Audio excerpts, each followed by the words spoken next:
Tere tulemast kuulama Väikse Vankri podcasti. Mina olen Anna-Liis, kirjastuse Väike Vanker tegevjuht ning mul on hea meel, et oled meiega täna ühinenud. Eelmises saates rääkisime Tiit Kõnnussaarega teemadel suhte ja kaassõltuvus. Tänase saate eesmärk on õpitud teadmised praktikasse panna, analüüsides elulisi olukordi ja mõista, kuidas kaassõltuvuse tunnused reaalselt ilmnevad. Tänase saate külaline on Gert Grünberg, kellel on mitmekülgne nõustamise, teraapia ja coachingu kogemus. Head kuulamist! Nii, mul on nii hea meel, et me salvestame saate teist osa. Täna me oleme Väikse Vankri kontoris, seega kui te kuulate mingit uurimist ja puurimist, siis see on lihtsalt, ma ei tea, Eesti suve tava, et nii kui soojaks läheb, siis lähevad kõik asjad remonti, nii et kui kuulete midagi tausta peal, siis see on just see remont. Aga täna on meil külaliseks Gert. Gert, räägi endast veidi, kes sa oled, mis sa teed, kuidas sa jõudsid psühholoogiani ja nii edasi. No see on selline pikk teekond olnud. Et ma arvan, et ma olen olnud algusest peale nagu huvitatud tegelikult nagu inimeseks olemise, kõikvõimalike aspektide vastu. Ma arvan, teismeeas saadik tegelikult. Ja võib-olla see algaski nagu mingisuguse vaimse kirjanduse, ma ei tea, budistlike mingite tekstide või loengute kuulamisest või Tartu Ülikoolis omal ajal oli see orientalistika selts, kus siin olid suured loengud ja nii, et ma nagu kogu aeg ikka kuskil nagu tiksus see huvi ja 90ndate alguses ma töötasin Tallinnas VHK-s inglise keele õpetajana ja siis ma lihtsalt ühel sügisel nägin kuulutusseina peal, et on gestaltteraapia väljaõpe ja ma plaks otsustasin, ma ei pidanud kellegagi nõu, ma teadsin, et ma tahan sinna minna. Okei. Kas sul on mõni vanem ka psühholoogia valdkonnas tegelikult minu ema on psühholoog. Ma okei. arvan, et see oli ka nagu oluline selle juures. Aga ometigi see oli nagu eraldi sellest või nii, et minu vanemad muidugi on kindlasti mind mõjutanud, sest et mu isa on kultuuriteadlane, meil on ikkagi nagu selline raamatute lugemine ja teadmised au sees. Ja kui ema hakkas psühholoogiat õppimist samamoodi, ta kinkis mulle igasuguseid raamatuid ja siis ma neid seal lugesin ja mõtlesin ja nii see kõik algas. Okei. Sul on väga mitmekülgne haridustee ja koolituste pagas, et milliseid neist sa oma töös kõige rohkem hetkel kasutad? Kellele sa üldse töötad? Mis teenuseid sa pakud, on ju? Tõesti mitmekülgne. Ma pean vist ütlema siia, et alguses või päris pikki aastaid mina ei usaldanud üleüldse traditsioonilist psühholoogiat. Kohe üldse mitte. Wow. See tundus nii mõttetu kellegagi rääkida. Okay. Ja, sellepärast, et tundus, et on olemas kiirtee ja või vähemalt midagi, mis nagu aitab kohe hakkab hea olla. Kohe on ikkagi tulemus näha. Praktiline inimene, tulemus peab olema näha. Ja kuidagi jälle juhusega sattusin ma tõesti täieliku juhusega, lugesin ajakirjast vabastava hingamise väljaõppe või mingi töötuba. Okay. See oli 10 aastat peale seda, kui ma seal Gestaldis olin. Ja siis läksin ja oligi kohe mõjus. Muidugi elu oli keeruline ka, et otsisin nagu abi või oli vaja abi. Ja siis ma tahtsin kohe välja õppida selleks terapeudiks. Ja sattus nii, et kohe varsti algas ühe Inglise ja Londonist pärit terapeudiga 4-aastane väljaõppe. Okei. Ja läksin sinna ja tõesti mõjus. Ma arvan, muutusin rahulikumaks minu enesetunne paranes väga-väga palju. Nii et ma tegelikult tänaseni töötan vabastava hingamise juhendajana. Ma arvan, et see on hea vahend stressi leevendamiseks, kindlasti. Läbipõlemise puhul väga-väga hea vahend. et ma ikka ei kasutanud seda. Ma arvan, et see on hea, aga sellega ei saa parandada oma hoiakuid ja mõtteid. Et kiirteed ei ole, olen ma tänaseks aru saanud. Ma olen täielikult asjad ümber hinnanud. Seda ei taha küll keegi kuulda. Eks ju, aga no ometigi sellist on, sellist uskumust on palju, et on olemas mingi imenipp. Keegi tuleb, paneb käed peale korras. Teen mingisuguse teadvust muutvate ainetega mingi rännaku, taipan ära korras. Ei ole nii. Huvitav, sa seda mainisid, see on minu arust nii naljakas, et see on mingi stereotüüp, et ma ei taha stereotüüpe siin kohe arutama hakata, aga see on nii naljakas minu arust, et siuke 20-ndates mees ütleb, et ta tegeleb endaga ja tema jaoks on see lihtsalt see, et ma võtan mingisugused aineid, mis viivad mu mingisse olekusse ja siis ma tunnen, et ma olen valgustunud inimene, onju. Et selle asemel, et minna teraapiasse või ma ei tea, oma sõltuvustega tegeleda, siis on lihtsalt see, et ma kodus võtan mingiseid asju ja siis arvan, et ma olen nüüd midagi välja mõelnud. Et see on minust nagu huvitav. Ma olen selle mõttemaailmaga ise kokku puutunud ja ma ei tea, kas ma suudan sellega nõustuda. Aga jah. No kuskilt me kõik alustame, eks ju. Et see on ju selline kobamisi alustamine ja tegelikult ju kogemuslik, ükskõik kas on siis hingamine või mingite ainete all, mingite rännakute tegemine või see on väga kogemuslik. Ta jätab väga tugeva jälje. Ja mõnikord see viib edasi kuhugi nii-öelda pikaajalisemalt tõhusate asjade juurde nagu teraapia. Seda küll, jah. Aga kui ma tutvusin su kodulehega, siis sul oligi seal kirjas, et sa oled läbi käinud nii-öelda mustadest aukudest ja et sa oled õppinud nendest välja tulema. Et kus sa siis selle oskuse said? Et kas see oli mõni koolitus, kas sul oli mõni mentor, kas sul oli mõni kogemus, mis sa pidid lihtsalt läbi elama, et see oskus endale saada? No võib-olla alguses oligi see vabastav hingamine, mis ikkagi väga tõi mind välja ühest väga sügavast kriisist. Aga kui ma olin selle koolituse läbinud, ma sain aru, et ma pean rohkem õppima. Et ma ikkagi, mind huvitab psühholoogia, aga kuna ma ikka veel uskusin, et rääkimisest pole kasu. Okay. See on mis aasta umbes siis? See oli 2000-te algus. Okay. 2007 ma lõpetasin selle vabastava hingamise. Okay.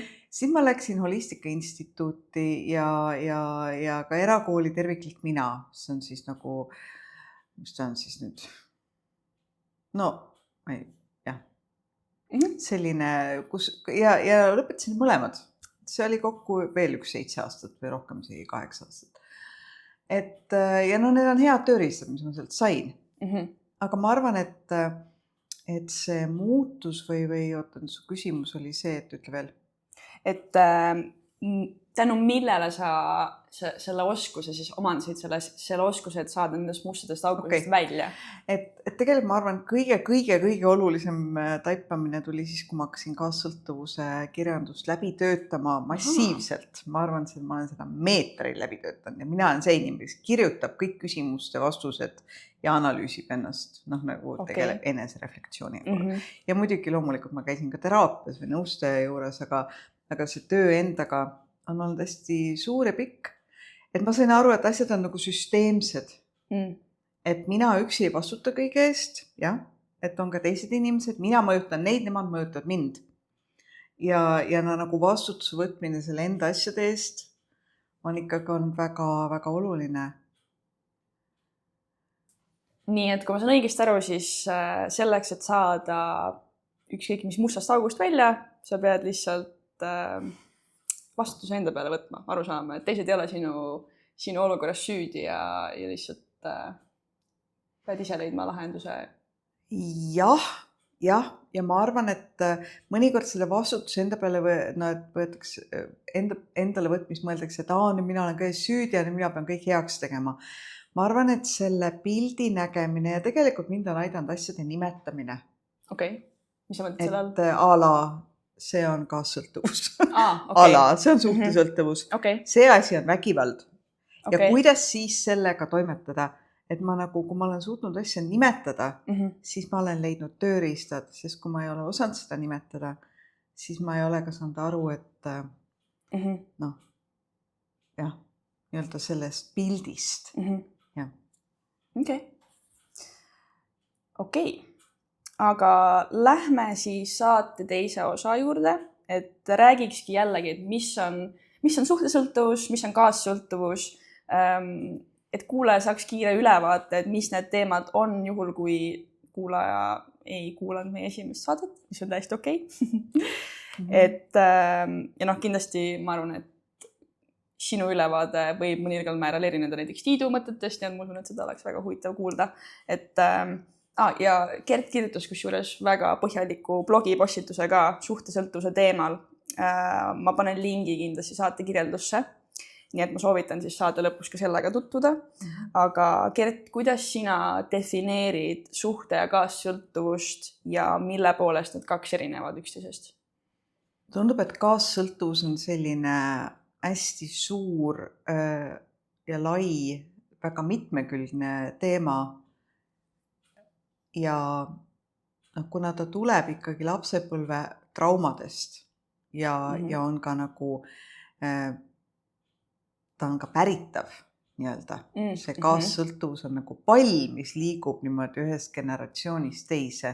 Ehk siis, et lisaks mingisugusele võib-olla emotsionaalsele traumale, mis võib lapsepõlves olla, laps ju vaatab oma vanemaid, vaatab, kuidas nad reageerivad ja omandab sarnase mustri. Nii et see on selline väga pikkade juurtega nagu käitumismuster ja seetõttu sellest tervenemine võtab palju aega ja ta on nagu selline väga oluline osa, et terveneda suhtesõltuvusest. Aga see suhtesõltuvus, ta tuleb nagu kaassõltuvusest. Et suhtesõltlased on juba kaassõltlased. Ja, aga suhtesõltuvuses on, ütleme, kui kaassõltuvuses võib olla üks inimene sõltlane, ma ei tea, alkoholist või seksist või hasartmängudest või millestki sellisest ja siis tema partner hakkab nagu siis pääsma või kuidagi seda eluolu haldama, et saaks hakkama, eks ju. Siis suhtesõltlane on natuke sarnane alkoholisõltlasega. Tema jaoks see suhe on nagu pudel. Jah, et tal on vaja suhet tarvitada. Ehk siis suhte nimel pingutada, et see pingutamine on ala nagu tarvitamine. Ma kuulen hästi sageli, inimesed ütlevad, et aga suhte nimel peab ju tööd tegema, et ega siis ei ole nii, et suhe niisama siin lihtsalt juhtub, eks. Aga nad nagu võtavad liiga palju vastutust võib-olla endale ja nagu seal puudub see selline kommunikatsioon teise poolega või, jah. Kas kaassõltuvuses on alati aine ka juures, et kas seal on alati mingi teine sõltuvus taga? Kaassõltlased väga tihti selleks, et üldse hakkama saada selle stressiga, mis neil on, võivad ise muutuda sõltuvaks, ma ei tea, ostlemisest, teleka vaatamisest või siis nad hakkavad, partneriga on suhe hästi halb, siis nad muutuvad väga ülehoolitsevateks helikoptervanemateks ja hakkavad nagu lastega tohutult tegelema. Et jah, selleks, et oma nagu tunnetega hakkama saada, on meil ju erinevad. Mõni jääb kuristama meeletult, eks. Et nad on erinevad põgenemisviisid nii-öelda. Nii et ütleme, et sa suhtest väljas oled täiesti normaalne, funktsioneeriv inimene, sa toidu tervislikult, käid trennis, sul on sõbrad, sa saad tööl hakkama ja siis sa astud koossõltuvuse suhtes, see oli vist see sõna. See on hästi segadus seal raamatus. Suhtesse. Minu arust Pia Melodi ütleb, koossõltuvus on see sõltuvussuhe. Jah. Aga eestikeelses tõlkes sajab hästi segadusse. Üks on kaas ja teine on koos ja kumb nüüd on kumb. Kaassõltuvus on ikkagi see suurem probleem, see nii-öelda väga, väga mitmetasandiline ja mitmetahuline nii-öelda mustrite kogum, aga koossõltuvus on tegelikult sõltuvussuhe, kus on kaks inimest. Üks on vältija ja teine on suhtesõltlane. Suhtevältija ja suhtesõltlane moodustavad koossõltuvussuhte. Et sa oled normaalne inimene väljaspool suhet, sa leiad endale kaaslase, et asute koossõltuvussuhtesse ja siis su nii-öelda rutiin võib-olla hakkab siis lagunema, et sa hakkad inimese eest võtma vastutust, hakkad tema eest hoolitsema. See tekitab sinust stressi, mis tõttu sinu enda elu laguneb ja jääb siis nagu tähelepanuta. Võtta sa siis praegu mainid, tegelikult kirjeldasid nagu tüüpilist kaassõltuvust. Jah. et see ei pruugi olla see koossõltuvus. Koossõltuvus on suhtesõltlase suhe koos suhtevältijaga. Ja. See võib olla ka kaassõltuvussuhe, selle mõttes, et suhtevältja sageli on ise sõltlane. Või nartsissist või keegi. Ja. Et võib küll olla, aga ei pruugi. Et ütleme, inimene, kellel on kaassõltuvuse omadused, on väga tihti ülefunktsioneeriv. Eks ju? Et jah, ta võib olla väga tavalist head elu elada, käia tööl, olla tubli, aga lihtsalt kodus oma lähisuhetes tuleb see kaassõltuvus eriti selgelt välja. Aga näiteks, kui ta elab üksinda, siis võib-olla tuleb see kaassõltuvus välja just nimelt töö juures, et hakkab seal tohutult ülefunktsioneerima. Jah, nüüd kui me jõudsimegi sinna, et koossõltuvussuhe, et Pia Mellodi on siis kirjeldanud kahte dysfunktsionaalset rolli, et suhtesõltlane ja suhtevältija, et millised ongi siis suhtesõltlase ja suhtevältija tunnused? Nagu ma enne ütlesin, see suhtesõltlane, tema jaoks suhe on nagu see pudel. Et selles suhtes ta peab olema, et see suhe siis teeb teda kas paremaks inimeseks, näiteks kui ta, ma ei tea, tohutult imetleb oma partner on tal nagu, kui ta elab ainult partneri järgi, eks ju, et ta nagu... Raamatus kutsuti seda kõrgemaks jõuks. Jaa, see oli väga hea, mulle see tohutult meeldis. Et tegelikult nagu, et kui me mõtleme ainult ühest inimesest kogu aeg ja kas siis vihaselt mõtleme või siis nagu väga imetlevalt mõtleme, siis see inimene muutub justkui meie kõrgemaks jõuks. Ehk siis ta hakkab nagu meie mõttemaailm on kõik vallutatud sellest teisest inimesest, siis meie valikud ja kõik asjad hakkavad tema järgi ju siis kujunema. Ja me võime osad enda vajadused täiesti unustada, siis meil on kõige tähtsam on nagu meeldida ja olla meele järgi. Või hoida suhet.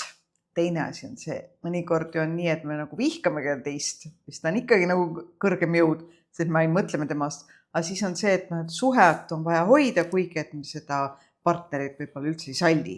Aga suhe on ikkagi kõige tähtsam.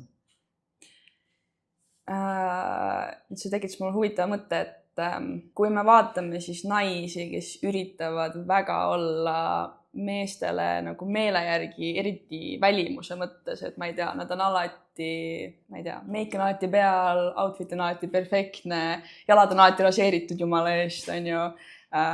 Kui mees on kodus, siis ma ei käi kunagi vetsus, on ju, siuksed käitumismustrid, kas seda võib siis kaassõltuvusega seostada, et see on mingi asi, mille peale ma ise ei ole varem mõelnud, et ma olen seda märganud, on ju, et kui, ma ei tea, eriti nooremad naised, nooremad tüdrukud on sirgumas naisteks, siis see on väga tavaline, et sa üritad meestel olla meele pärast. Et kas see võib olla seotud kaassõltuvusega või see on lihtsalt seotud sellega, kuidas ühiskond on meid kasvatanud? Kõlab nagu see meeldida tahtja muster, mis on üks kaassõltuvuse mustritest. Kui me nagu teeme kõik selleks, et meeldida. Okei, mul tuli veel üks mõte, et tegelikult Tiit eelmine kord ütles ka, et tema arust see kaassõltuvus on väga meie ühiskonda integreeritud, et kas see on siis näiteks muusika või mis iganes kaudu juba. Ja nüüd ma nagu saan aru, et tegelikult see muster, kus naine peab olema ilus ja ta ei pea olema võimekas väljaspool kodu, on ju. Ja siis mees on see nii-öelda provider, kes kõik toidu lauale toob ja ma ei tea, maja ostab ja nii edasi, et see nagu tekitabki selle koha selle kaassõltuvuse jaoks, et just kui minul kui naisel ei ole nagu muud rolli, kui olla nagu see, kes on oma kaaslasele nagu meele pärast, et see oli, ma ei tea. No jaa, see on juba ju, ma ei tea, aastatuhanded, eks ju, et naised on olnud nagu justkui vähem väärtuslikud, ehk siis see madal enesehinnang on siin juba nagu sisse kodeeritud Ehk siis nagu kui madal enesehinnang on üks kaassõltuvuse nagu Mhm. põhijoontest või sealt, kus see kõik alguse saab, siis muidugi jah. Ja noh, kui me nüüd põimime siia selle sõltuvussuhte kohe juurde, eks ju, et noh, et kui naine on kodune, keskendub lastele, hoiab kodu ilusa, siis ta ju sõltub oma mehest. Jah. Ja siis selles suhtes kinnihoidmine on kõige tähtsam, sest kui ta ei ole majanduslikult iseseisev, siis ükskõik, kuidas see mees käitub, ta peab selle ära taluma. Ja siis me jõuamegi juba selle sõltuvussuhtesse. Jah. Issand, kui huvitav. Praegu tegin seose soostereotüüpide ja kaassõltuvuse vahel, et väga huvitav. Korra mainisime, et selle sõltuvuse tekke taga on lapsepõlv, on ju? Et mis seda kaassõltuvust tekitab, mis rolli lapsepõlv mängib seal? See on tegelikult hästi huvitav, et kui ma lugesin Tommy Helsteni raamatut Jõehobu töökohal, siis seal kirjeldas rolle, erinevaid rolle, mis siis nagu lapsed justkui võtavad, et hakkama saada, kui näiteks üks vanematest joob või on vägivaldne või mingil see pere on nagu düsfunktsionaalne.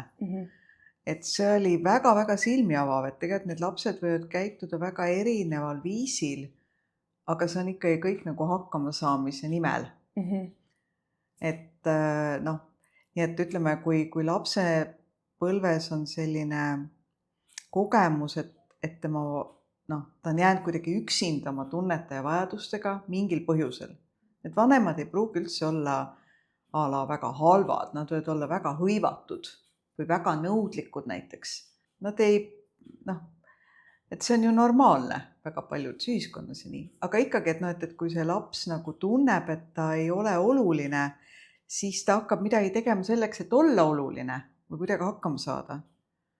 Et tüüpiline kaassõltlane väiksena on selline hästi tubli laps või siis väga vaikne ja pai ja omaette arvutis või loeb kogu, vanasti luges, tänapäeval on arvutiseks, selline nähtamatu laps.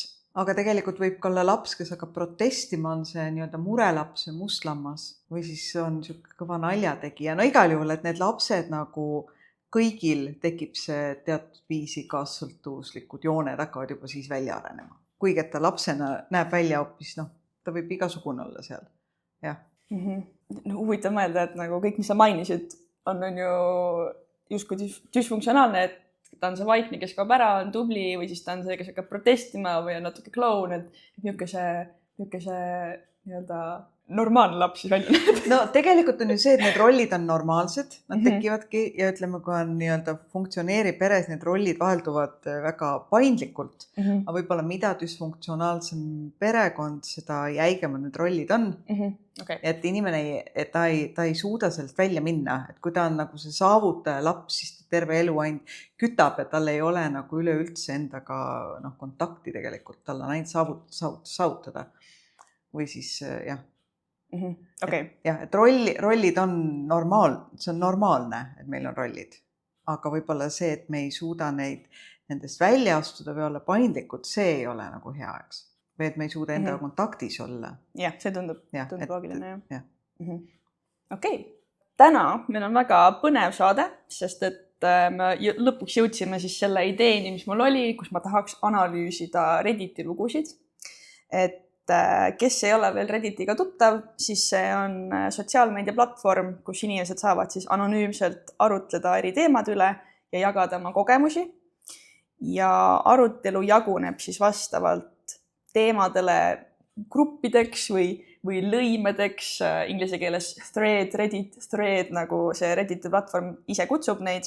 Ja teemasid on seinast seina, kuid meie valitud lood pärinevad siis sellistest gruppidest nagu R-kaassõltuvus või tegelikult see on siis R-codependency ja R-sõltuvus või inglise keeles siis R-addiction. Ja enamus Redditi gruppidest on ingliskeelsed. See tähendab, et ka meie valitud lood olid ingliskeelsed, aga ma tõlkisin need eesti keelde ja siis natuke tõmbasin neid lühemaks ka, et me saaksime oma aega kokku hoida. Aga kui sa soovid siis originaalpostitustega või selle postituse kommentaaridega tutvuda, et siis leiad lingid neile saate kirjeldusest. Ja selle saate osa struktuur näeb siis siuke välja, et ma loen ette 2 erinevat Redditi postitust ja me siis koos Gerdiga analüüsime, milliseid suhte ja kaassõltuvuse tunnuseid me seal märkame. Ja siis võib-olla üritame neile ka lahendusi pakkuda, et mina kui mitteprofessionaal annan lihtsalt oma arvamuse, mida mina teeksin seal ja Gert kui professionaal siis võiks avaldada arvamust, et kuidas siis võib-olla inimene võiks tegeleda selles olukorras ja sa saad siis kasutada oma professionaalseid teadmisi ja ka oma isiklikku kogemust muidugi, et siis samme jagada. Aga nüüd, kui me siis teame, kuidas Reddit töötab, siis me saame asuda esimese loo juurde. Nii, aga lugu number 1. Pealkiri on siuke. Miks sõltlased valivad narkootikumid ja lasevad lahti inimestest, keda päriselt armastavad? Minu poissõber, 24-aastane mees ja mina, 27-aastane naine, läksime lahku veidi vähem kui kuu aega tagasi. Hakkasime käima veidi rohkem kui aasta aega tagasi ja juba siis oli ta sõltuvuses, kuid ma ei mõistnud veel olukorra tõsidust. Meil oli algusest peale ilus, kuid väga kõikuv suhe. Tal on raske trauma lapsepõlvest ja teismeast ning ta on sellega toime tulemiseks tarvitanud narkootikume juba 14. eluaastast. Ta on väga tark ja emotsionaalselt intelligentne, aga tal pole hetkel soovi ega jõudu enda muutmiseks. Me armastame teineteist endiselt ja ma tunnen temast tohutut puudust, aga suhte lõpupoole sain aru, et ta ei suuda anda mulle seda, mida ma vajan. Mu pahameel aina kasvas, sest ta eelistas minuga koos kodus olemise asemel pigem sõpradega uimasteid ja alkoholi tarvitada. Ma tundsin ennast tõrjutuna ja tähelepanuta jäetuna, just kui ta oleks valinud oma sõltuvuse ja sõbrad üle unistuse tüdruksõbra, nagu ta mind kutsus. Eile oli meie viimane vestlus. Mul oli vaja mõista, miks ta mind ei valinud ja loomulikult ei saanud ma selliseid vastuseid, nagu ma lootsin. Ta tunnistas, et mõistis juba alguses, ta polnud suhteks valmis, aga ta siiski tahtis proovida, sest ta armus minusse ja on minusse endiselt armunud. Aga et meie suhe ei ole jätkusuutlik ja ta ei suuda hetkel mulle pakkuda seda, mida ma tahan ja vajan. Ta teab, et peab esmalt kaineks saama ning leidma päris ja seadusliku töö, et mind hästi kohelda. Ja ta tunneb, et ma väärin paremat. Aga minu jaoks see vestlus lihtsalt kõlas niimoodi, et ma armastan sind, aga mitte piisavalt, et muutuda. Ja see murdis mu südame, sest ma olin tema jaoks tõesti hea tüdruksõber. Ma toetasin ja aitasin teda igal parimal võimalikul moel, ilma tema sõltuvust soodustamata. Ma püüdsin aidata tal saada paremaks inimeseks, samal ajal töötades ka iseendaga. Ja ma ei teagi, millist nõu ma otsin, ma pigem tahaksin teada, kas see on midagi, mida sõltuvusega inimesed sageli kogevad. Kas keegi on kaotanud inimese, kellest ta oli meeletult armunud, sest ta tundis ennast ebapiisavana. Ta ütles mulle sageli, et tunneb end kui viimane luuser ja arvab, et ta pole minu jaoks piisavalt hea. Kas see on sage nähtus? Sooviks lihtsalt paremini mõista sõltuvusega seotud mõtteprotsesse. Et see oli siis lugu number 1, sõltuvusprobleemid. Ma korra loen ette kaassõltuvuse sümptomid või tunnused, et ma lihtsalt võtsin need Pia Mellodi kaassõltuvuse raamatust, et siis me teame, mis need võiks olla. Siin on siis 5 tunnust, et kaassõltlastel on raskusi esiteks eneseaustuse hoidmisega mõistlikul tasemel, teiseks toimivate piiride seadmisega, kolmandaks oma isikliku reaalsuse omaks võtmise ja väljendamisega, neljandaks oma vajaduste ja soovide eest hoolitsemisega täiskasvanu elus ja 5. mõõdukuse säilitamisega reaalsuse kogemisel ja väljendamisel. Ja siis selle 5 tunnuse baasil, mida siis mina nagu täheldasin, et mis kaassõltuvuse tunnuseid mina leidsin. Esiteks, minu arust seal on probleeme piiride seadmisega, et see postituse autor siis ülemääraselt hoolitseb ja üritab seda inimest parandada, et ta võtab vastutust üldsegi partneri heaolu ja sõltuvusest paranemise eest. See oli üks asi, mis ma märkasin. Siis teiseks oli jällegi see, et ta eiras enda vajadusi sellega, et ta jäi suhtesse, kus ta tundis, et partner ei suuda tema emotsionaalseid vajadusi või siis tema ootusi täita sellele suhtele. Ma märkisin seda. Ja 3. kaassõltuvuse tunnus oli probleem siis oma isikliku reaalsuse omaksvõtmise ja väljendamisega ja minu arust see väljendus niimoodi, et see autor on ju siis tundis pahameelt selle tasakaalustamata suhte tõttu, et ta tundis, et tema panustab rohkem sellesse suhtesse kui tema partner, aga tema partner siis valib oma sõltuvuse ja oma sõbrad üle selle suhte. Ja seetõttu siis see hakkas siis põhjustama seda, et ka selle autori nagu enesehinnang sõltus oma partneri valikutest. Et ta oli siis tugevalt haavunud sellest, et partner otsustas siis, ma ei tea, selle asemel, et temaga kodus istuda, kodus koos aega veeta, talle siis läks oma sõpradega, ma ei tea, ise taineid tervitama. Need olid need kaassõltuvused tunnused, mis mina tähele panin. Kui sa tahad midagi täiendada, mis sina tähele panid? No minu meelest on need punased lipud nii-öelda kohe, et kui valida partner või armuda kellesi, kes on sõltuvuses, see on kohe hoopis punalipp. Sest tegelikult sõltlane on see aine või see tegevus pakub talle nii palju naudingut, et ta ei saa sellest loobuda partneri nimel. Ta lihtsalt ei saa. Võib-olla isegi tahaks, aga ta ei saa. Et ütleme, see 3. põhitunnus, eks ole, oma reaalsuse kogemine ja väljendamine ja et ma näen seda nii, et ikkagi inimene, kes on nagu armub sõltlasesse, siis selle, ta reaalsus on ju see, et ta kogu aeg tunneb, et ta ei ole piisavalt oluline teise jaoks, sest et teine valib kogu aeg aine tema asemel. Ja nüüd nagu selle reaalsuse tunnistamine endale, et mul ei ole siin hea olla.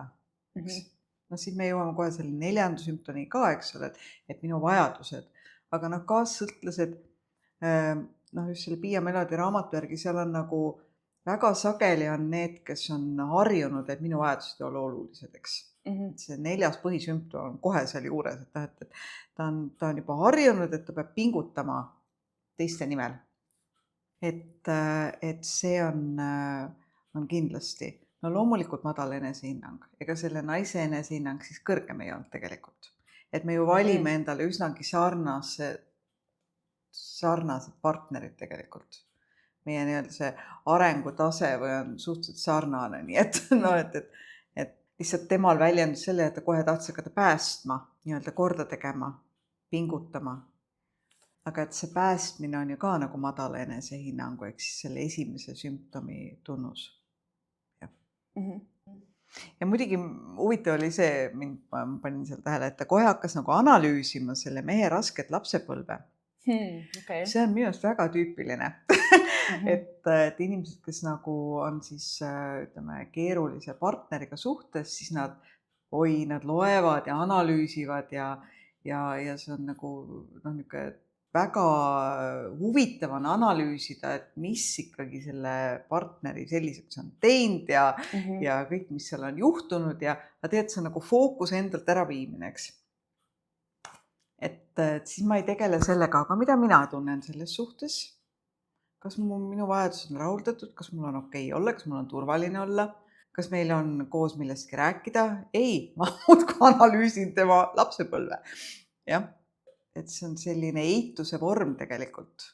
Või viis eitada oma reaalsust on analüüsida teise reaalsust. See on väga huvitav. Kas see on mingi asi, mida peaks täielikult ignoreerima või selle tegemine on ikkagi okei, kui see on tasakaalus sellega, et see tegelikult ei analüüsi ainult oma partnerit, vaid ka enda tundeid? No lõppude lõpuks...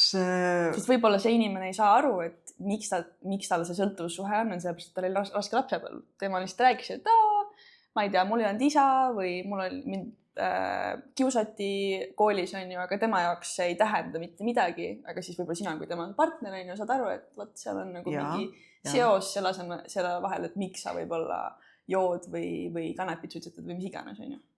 No tore ja edasi. Et ma saan aru, et mu partner oli, ma ei tea, tarvitab kanepit sellepärast, et tal oli raske lapsepõlv ja edasi. Kuidas see mind aitab? jah, mulle just tundub, et võib-olla, et kui ma valgustan oma partnerit, siis võib-olla seal midagi muutub. Siis ma saan teda päästa. Kui ma räägin talle, et näed, et sa tarvitad kanepit, sellepärast, et sul oli raske lapsepõlv, siis ma justkui päästan teda. Ma räägin talle, kuidas on õige, mida ta peaks tegema. Ja jälle on fookus teise inimese peal. Et see on asi, kuhu tegelikult see sõltlane ise võiks jõuda, uurida, lugeda, analüüsida. Et tegelikult nagu kõik, mida sõltlase partner teeb tema aitamiseks, on mingis mõttes kaasaaitamine. Okei, et see ongi siis see võimaldamine. Enabling võimaldamine, et see isegi ei pea olema see, et ma võib-olla, et ma viin alkohoolikule viina, vaid see võib olla ka lihtsalt see, et mina teen tema eest mingit tööd, mida tema peaks tegema enda kallal. Ja ma panen talle teraapia aegu ja ma räägin talle, kuidas, ma ei tea, no mida iganes, nagu analüüsin teda, ma ei tea, keelan teda, peidan pudeleid, räägin talle, kuidas see tervisele halvasti mõjub. Räägin, mida ta peaks tegema, et ta peaks sporti tegema näiteks. Mul on hea meel, et sa neid kõik nimetad, sest et mina isegi ei oskaks ükseid seoseid teha. Kui ma kuulan sõna, mis eesti keeles oli enabling? No võimaldamine, kaasaitamine. Kaasaitamine, et siis ma ütlekski, et sa võimaldad siis, kui sa viid talle alkoholi juurde. Ei, vastupidi, jaa.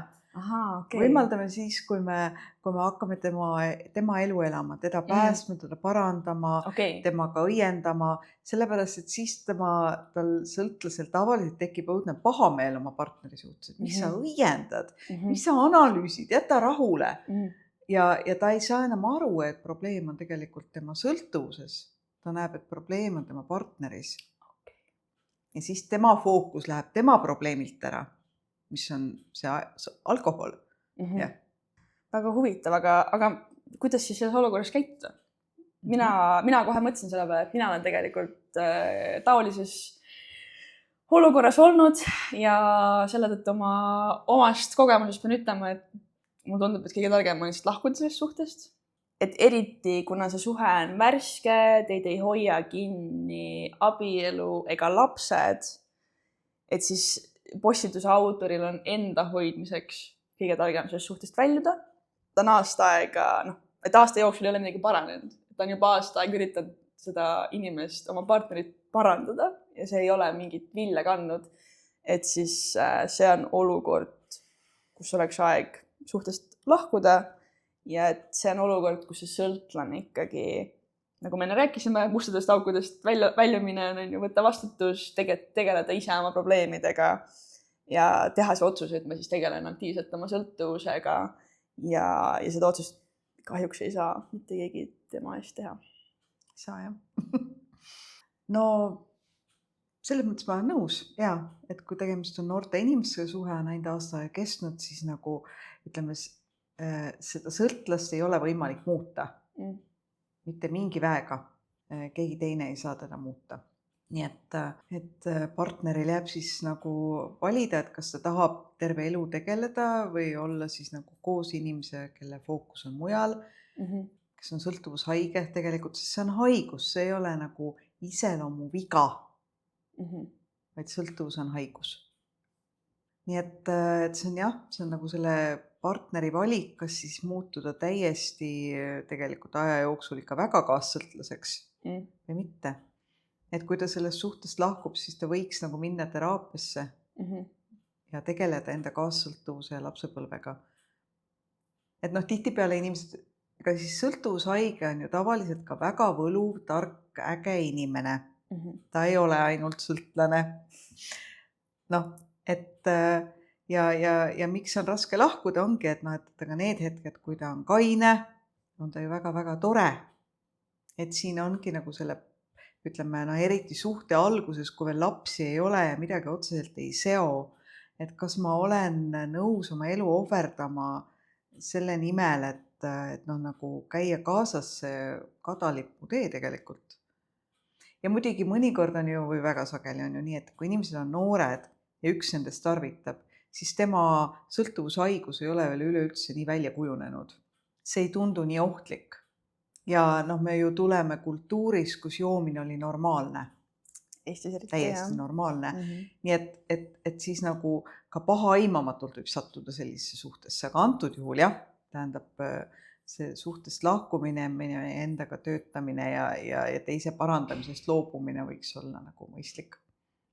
Kas see sõltlaseks saamine on mingi asi, mis võib tekkida ka vanemas eas näiteks, et sul ei olnud, ütleme, et 20-ndate keskel sul ei olnud mingit probleemi, sa olidki aktiivne, sportlik, tervislik, karjäärile orienteeritud, sa leidsid endale kaaslase, te saite lapsed, abiellusid, ma ei tea, nüüd sa oled kuskil 30+ ja midagi juhtus ja nüüd sa hakkad tarvitama. Kas see on asi, mis võib tekkida või tervel inimesel sihukest asja lihtsalt, et see ei ole nagu võimalik tekkima, et võib-olla kui see tekib, et siis tegelikult seal taga on äkki mingi trauma, mis tegelikult on lihtsalt nagu peidus olnud aastaid, aga nüüd tuleb välja või mis su mõtted on selle koha peal? Sõltuvuse taga on kindlasti trauma. Aga pluss geneetika ja kõik nii edasi. No ma arvan, ikka võib, sest et inimesed ju, ütleme, kui valu läheb nii meeletult suureks mingil põhjusel, ma ei tea, inimene koondatakse või kaotab oma firma või mis iganes tal juhtub, eks ju, midagi väga hirmsat ja ta kuidagi ei oska sellega muud moodi tegeleda, et ta jääb nagu, sest sõltuvusega kaasneb hästi palju eneseisoleerimist, et inimene lõpuks siis ongi see pudel on tema sõber nii-öelda või see tobi, see kanep on tema sõber, me kahekesi siin oleme ja nüüd on hea rahulik või nagu turvaline. Et see sõltuvusaine ju annab talle mingisuguse tasakaalu korraks tagasi, lihtsalt hakkab aja jooksul kontrollima tema elu. Et on sõltuvused on hästi erinevad. On inimesi, kes jääb plaksust sõltuvaks ja on inimesi, kellel see kujuneb pikaajaliselt. Nii et siin ei ole üldse mingisugust ühest nagu või inimesed, kes, ma ei tea, on tsüklites ja vahepeal väga-väga normaalsed inimesed, kes tarvitavad regulaarselt väga palju. Et siin et tegelikult... Valemit ei ole. Valemit ei ole, jah. Seetõttu nagu võrdlemine on väga ohtlik. Ja see on jälle eitamine, eks. Et kui me hakkame võrdlema, siis me jälle tegelikult ei saa aru, et kui hull see asi on. Aga jaa, ikka võib jääda hilisemas elus sõltuvaks. Mulle lihtsalt tundub loogiline, et võib-olla... Et inimene, kes või võib jääda väga haigeks nii-öelda, et ennem, et see haigus süveneb väga-väga hullusti. Jah, ma ei ole nagu nii paljude inimestega kokku puutunud, võib-olla, et mulle siis tunduks, et võib-olla inimene, kes aastaid ei ole nii-öelda problemaatiliselt käitunud, ta on alati väga, ma ei tea, hakkama saab olnud, et siis järsku, kui tal tekib mingi ainesõltuvusprobleem, et siis tegelikult tal oli nagu mingi muu sõltuvus juba seal ees, aga lihtsalt see sõltuvus oli midagi nii-öelda ühiskonna poolt aktsepteeritavat näiteks, et ta oli räige jõuksirott on ju, või ma ei tea, sa ütlesid, mulle meeldib koristada on ju, et tegelikult oli see sõltuvus olemas, aga lihtsalt see sõltuvus asendus lõpuks millegi muuga, mis ei ole ühiskonnale nii aktsepteeritav. Minu meelest sa tõid väga hea aspekti välja. Patrick Kahns on ka üks mees, kes töötab koos Pia Melodiga ja Pat Melodiga, et nad on selles Meadows keskuses Ameerikas või selle loonud. Ja tema on just seda väga rõhutanud, et sõltuvus vahetab nagu nägu või kleite. Et ongi, et kas on näiteks, ma ei tea, trennisõltla ja üldse, et ühel sõltlasel on tavaliselt mitu sõltuvust korraga, mis nagu intensiivsuses vahelduvad. Et umbes kuni 3 on reeglina. Kas seal on söömissõltuvus, alkohol ja trennisõltuvus ja need vahetavad oma rolle.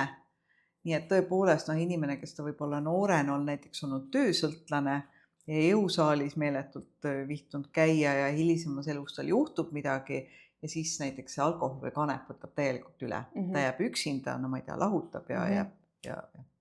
See on nii huvitav, sest et ma lihtsalt ei suuda ette kujutada inimest, kellel ei ole mitte ühtegi sõltuvust. No tegelikult ju see sõltuvuse esimene on ju see, et ta aitab taluda reaalsuse valu või midagi, mis on raske talumatu, eks. Jah, nii et see, et sellest kujuneks sõltuvushaigus, selleks peavad ka mingid muud tegurid mängima. Geneetika, keskkond, traumad, väga palju muid asju.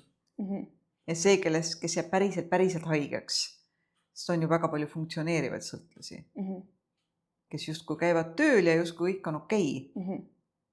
Aga nad, ma ei tea, tarvitavad mingeid aineid liiga palju. ehk siis need tagajärjed, vaata, kui me pärast jõuame või mingi hetk jõuame nagu nende, et kuidas terveneda, siis see tagajärgede tunnistamine hästi tähtis, et esimene on nagu eitusest välja tulemine. Et mul üldse tunnistamine, et jah, ma sõltun sellest ja sellest asjast.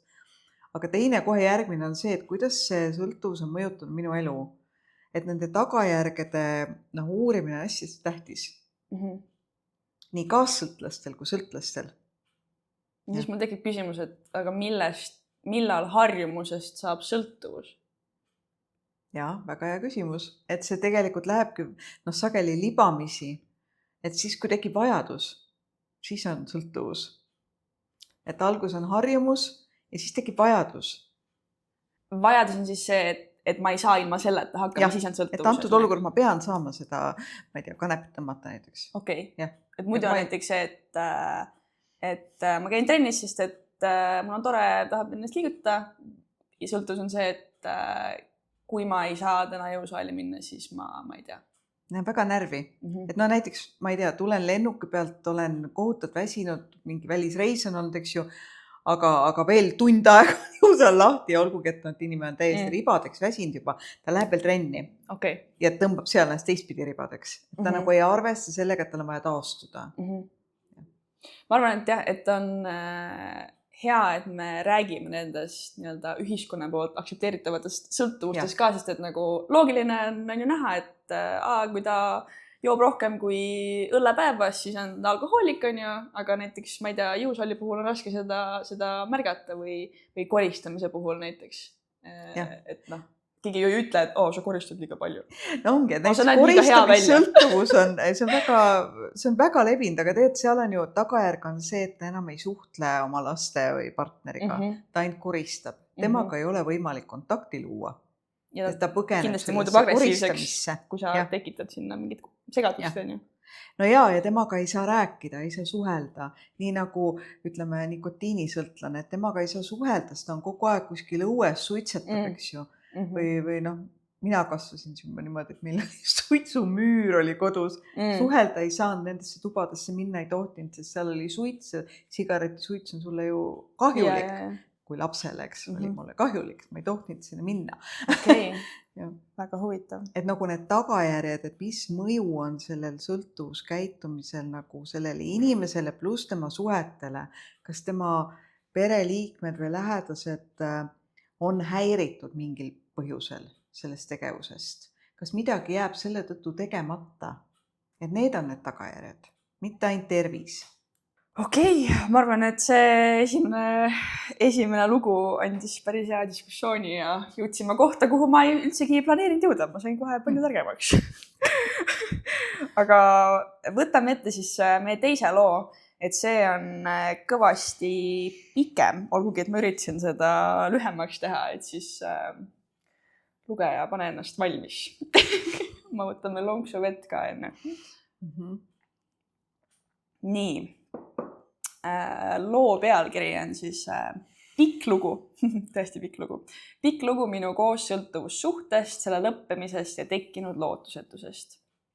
Minu esimene armastus sai läbi. See on olnud üks huvitav protsess, aga selle lõpuks tunnen end üksildase, kurva ja segaduses olevana. Ta oli üks minu sõpradest juba keskkooli ajal. Mina olin tema esimene armastus ja crush, meelsin talle juba 13-aastaselt ja ma teadsin seda. Pärast keskkooli lõppu kadusime teineteise elust, kuid paar aastat hiljem sattusime uuesti kokku, kuna olime samas sõpruskonnas. Temal oli selleks ajaks olnud mõned ühiksed suhted, mul aga mitte ühtegi tõsist. Ühel päeval täiesti ootamatult, ilma igasuguse eelneva jututa, ma suudasin teda. Sellest sai alguse meie peaaegu 6 aastat kestnud suhe. Kas see oli ideaalne suhe? Absoluutselt mitte. Kas see oli täiuslik? Kaugel sellest. Kas mina olin täiuslik tüdruksõber? Kindlasti mitte. Kuid miskipärast uskusin alati, et nii ongi õige. Olgu see ühiskonna või meediamõjutus, aga ma tõesti uskusin, et meie oleme erilised. Et meie suhe kestab aastakümneid ja et me räägime ühel päeval oma lastelastele, kuidas me oleme alati olnud sõbrad ja oleme üksteist armastanud. Olen alati olnud ebakindel inimene. Ma pole kunagi ennast piisavana tundnud. Ei välimuse, iseloomu ega isiksuse mõttes. See ebakindlus süvenes, kui suhtesse astusin ja juhtus olukord, kus talle hakkas meeldima teine tüdruk ja ta hakkas meie suhtes kahtlema. Ta ei petnud mind ja otsustas minuga jääda, aga sellest hetkest alates ma ei suutnud enam kunagi end täiesti mugavalt tunda. Olin paranoiline ja armukade, kuigi tegin kõike endast oleneva, et oma vigu märgata ja neid parandada. Tema seevastu polnud kunagi nii eneseteadlik. Ta on alati olnud sõltumatum ja distantseeritum. Mitte, et ta poleks minust hoolinud, ta kindlasti hoolis, aga mulle tundus alati, et mina panustan rohkem ja olen suhtesse rohkem pühendunud kui tema. Hiljem ta tunnistas mulle siiralt, et tundis samuti, et mina olin suhtesse rohkem kaasatud. Me tülitsesime sageli, paljud asjad üle ja probleemid ei leidnud kunagi lahendust. Enamasti alustasin mina tülisid, sest et mind häiris miski, mis ta tegi või tegemata jättis. Ja tavaliselt mul polnud isegi plaanis tülli minna, kuid asjad lihtsalt kasvasid suureks. Hoolimata kõigest hoiatavatest märkidest elasin ja hingasin selle suhte nimel. Ma pingutasin, et tema perele ja sõpradele meeldida. Isegi kui ma neid tegelikult inimestena ei sallinud. Isegi kui mõni neist oli täielik sitapea. Ma tahtsin lihtsalt kõigile meeldida. Ma püüdsin olla talle täiuslik tüdruksõber. Ma alustasin hobidega, mis mind tegelikult ei huvitanud ja veetsin aega tema sõpradega, kellega mul sidet ei tekkinud. Ma panin rõhku oma välimusele ja olin endast väljas, kui ta ei kiitnud heaks midagi mu välimuse juures. Ma olin täielikult sõltuv tema ja oma isa heakskiidust, mis oli miski, mida oli peaaegu võimatu saavutada. Ma kaotsin end täielikult ega märganud seda. Mu enda sõbrad kadusid minu elust peaaegu täielikult ja ma tundsin end nii halvasti, kui ta mind kuhugi ei kaasanud.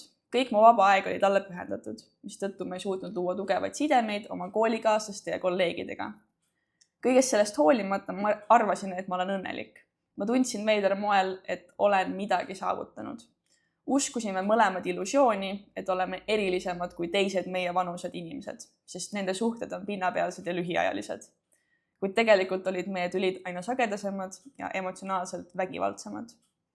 Ma olin loonud oma peas ilusa fantaasia meie tulevikust, mis pidi ometi kunagi tulevikus reaalseks saama. Möödunud suvel tundus, et kõik on hästi, kuid tegelikult võitsin pidevalt ärevushoogude ja kerge depressiooniga. Ma käisin terapeudi juures, kes mind väga aitas, kuid polnud mu suhteprobleemide osas teadlik, kuna mul oli väga raske temaga täielikult avatud olla. Ma kaotsin ootamatult lähedase pereliikme, kes oli väga noor, mu vanemad jäid raskelt haigeks. Ma võrdlesin ennast pidevalt teistega ja mul oli raske leida enda kohta siin maailmas. Mul jäi mulje, et olen nii palju pingutanud, kuid tööotsingutel sain alati ainult negatiivseid vastuseid. Tema elu oli minu meelest palju lihtsam. Tema pere oli terve, tal oli hea töökoht, palju sõpru. Olin tema peale kibe ja kade ning aastaid kogunenud viha hakkas välja tulema. Me tülitsesime mitu korda nädalas. Kui ta tunnistas, et ei tunne enam minu vastu nii suurt huvi, polnud see täiesti ootamatu, aga ma keeldusin seda uskumast. Ma pingutasin meeletult, et teda veenda meie suhte väärtuses, kuid asjata. Ma planeerisin rohkem ühistegevusi, tegin teda rohkem süüa, alustasin sagedamat vahekorda, viisin teda kohtingutele, mängisin temaga isegi arvutimänge, mis mulle üldse huvi ei pakkunud. Siis, kui oli ta suhte osas oma otsuse teinud, kuid tal polnud julgust seda lõpetada. Ja lõpuks pidin mina suhte lõpetama, kuigi see oli kohutavalt raske. Ja nii algaski üks mu elu halvimaid kuid. Ma päästan teid detailidest, aga selle aja ainus hea asi oli see, et taas kohtusin vanade sõpradega, kes polnudki igavesti kadunud ning toetasid mind väga. 6 aega hiljem ta tuli tagasi. Ta kahetses, lubas muutuda. Mina murdusin ja me alustasime uuesti. Ja jälle algaski mu ekstreemse pühendumise tsükkel. Kuid midagi tundus valesti. Ja 6 aja pärast ma ütlesin talle, et ma pole temast enam armunud. Jõulude aeg oli raske aeg ja ma tundsin temast kohutavat puudust. Aga 3. jaanuaril ma tajusin taas oma nõrkust, ma kirjutasin talle uuesti ja alustasimegi jälle suhtlemist. Ta oli tõesti muutunud. Ma märkasin, et tema hoiak minust oli muutunud ja see meeldis mulle. Aga jällegi ma tundsin kuklas seda imelikku tunnet. Ma tundsin, et ma vedasin alt oma sõpru ja oma peret, kes lootsid, et olen sellest suhtest üle saanud. Ma varjasin meie kohtumisi ja valetasin kõigile. Kas ma olin temaga täielikult avatud ja aus? Mitte päris. Mul oli temaga hea ja tuttav. Mulle meeldis tema tähelepanu. Mulle meeldisid asjad, mida me koos tegime, näiteks kui käisime koos kinos, kui mul polnud kellegi teisega minna või kui käisime meie lapsepõlvebändi kuulamas. Samal ajal tundsin pidevalt pinget, et ma reageeri talle nii, nagu ma peaksin. Ka mu keha mitte. Nii ma hakkasin ka vahekorras olles tundeid teesklema. Samal ajal libisesin taas halvadesse harjumustesse. Hakkasin kaugenema sõpradest, lükkasin oma eesmärke edasi, hakkasin ebatervislikult toituma ja jõudsin vähem jõusaali. Ja kõigile vaatamata ma lihtsalt ei suutnud temast lahti lasta. Lõpuks sai ka tema aru, et midagi on valesti ja me rääkisime sellest esimest korda täiskasvanulikult. Me ei olnud seda varem teinud. Ma mõistsin, et meie suhe pole hetkel miski, mida ma vajan. Ta oli lahke ja mõistav, mis tegi lahkumise veelgi raskemaks. Olgugi, et kujutan ennast kui kedagi, kes käib üksi reisimas, kinos ja elab üksi, on mul raske uskuda, et see kunagi juhtuks. Ma olen segaduses ega tea, kes leian veel kunagi sellise läheduse või kas ma tahan seda üldse. Paar päeva tagasi oleks olnud meie 6. aastapäev ja ma tähistasin seda töö juures üksinda. Ma olen täiesti eksinud ja nüüdseks panen vist lihtsalt segast. Nii et aitäh, et tulite kuulama minu TED-loengut teemal, kuidas mitte oma eluga hakkama saada. Vot selline pikk jutt, aga minu arust praegu on hästi huvitav, et see on hästi nagu tagantjärele, see on hästi siuke teadlik, et ma sain aru, et see suhe ei ole hetkel mulle, et selle suhte tõttu ma hakkasin ennast muutma, tegin asju, mis mulle ei meeldinud, aga temale meeldis. Ja siis oli see, et me olime suhtes, me ei olnud suhtes, me olime suhtes, me ei olnud suhtes. Ma varjasin oma seda suhet ja sõprade eest. Tagantjärele see on hästi siuke teadlik, aga ma usun, et tundub, et ta käib teraapias, ma arvan, või loeb mingeid asju. Jah, ta ütles, et ta mingi aeg ütles, et ta käis teraapias ka. Ja siis tal olid ärevushoog ja depressioon ka, aga jah, ma usun, et in the moment või nagu selles ajas, kui ta seda läbi elas, et siis see ei olnud nii loogiline. Praegu, kui sa loed seda teksti, sa oled nagu mingi issand, miks te 6 aastat koos olite, täiesti uskumatu, on ju. Aga jällegi saan omast kogemusest öelda, et kui see toimub, siis seda ei ole nii lihtne tunnistada, kui tagantjärele kokku võtta ja analüüsida. No kindlasti jah, just selle sees olles ta on ikkagi jõudnud juba nagu endale reflekteerida, aru saada, nagu need seal on nagu väga selged tunnused, eks ole ju, varjamised ja idealiseerimised ja nii. Nii, aga selles mõttes see jutt oli hästi hea, sest et siin oli neid tunnuseid üli palju, mida saaks nimetada, et jällegi, kui me räägime siin oma vajaduste ja soovide ja ma ei tea, piiridest, on ju, et siis näiteks see, et ta võttis üle oma partneri huvid, ta käis ta sõpradega kohtamas ja mingid hobid on ju, võttis üle, et olgugi, et tal puudus jälle huvi selle vastu, et see oli üks asi, on ju. Siis tema enda elu jäi selle suhte tõttu hooletusse. Et nii kui ta oli, nagu neil oli see on-off periood, on ju, nii kui ta suhtest väljus, ta jällegi toitus tervislikult, käis jõusaalis, sai oma eluga hakkama ja nii kui ta astus suhtesse, see kõik nagu lihtsalt murenes. See oli väga huvitav. Siis eneseaustusega seoses mina panin tähele, et tal oli väga suur vajadus heakskiidu järele. Et see heakskiit tuleks tema partnerilt ja tema isalt. Ja siis see viis sinna, et ta ärritus väga korralikult, kui tema partneril olid mingid erimeelsused, et näiteks see vist juttu kohale jõudnud, aga ma ei tea, et ta kandis tosse ja kleiti koos ja siis tema partnerile ei meeldinud see ja siis ta võttis seda nii räägid südamesse. See oli see, kuhu see heakskiidu vajamine viis. Siis piiride seadmisest. Et ta tundis ka, et tema nagu panustab kõvasti rohkem sellesse suhtesse ja siis see ka, et lõpuks ta partner nagu tunnistas, et tema arust ka. Tema arust tõesti see autor nagu pani kõvasti rohkem oma aega selle suhtesse kui see partner. Ja siis seoses selle teise tüdrukuga, kes vahepeal tekkis sinna suhte kõrvale, pärast seda tekkis see intensiivne armukadedus ja ebakindlus. Ja siis, kui me räägime näiteks oma isikliku reaalsuse omaksvõtmisest, et siis tal oli nagu see sisetunne, mida ta pidevalt ignoreeris, et ta oli see lause, et vaatamata kõigile hoiatavatele märkidele ma elasin ja hingasin selle suhte nimel. Ja me võime kohe suhtesõltuvuse sümptomidest ka rääkida, mis mina täheldasin, oli jällegi, et see suhe oli hästi siuke fantaasiapõhine, tal olid hästi ebareaalsed ootused siuksest täiuslikust ja pikast suhtest, et tulevikus ma räägin oma lastelastele, kuidas me oleme alati üksteist teadnud ja armastanud ja sõpradest peale, mis iganes ja nii edasi. Siis ta kasutas seda suhet selleks, et endale väärtust anda, et kui suhe läks hästi, siis justkui ta oli selle tõttu parem inimene, kuigi ta samal ajal teadvuses, et tegelikult ta on nagu ennast ära kaotamas täielikult.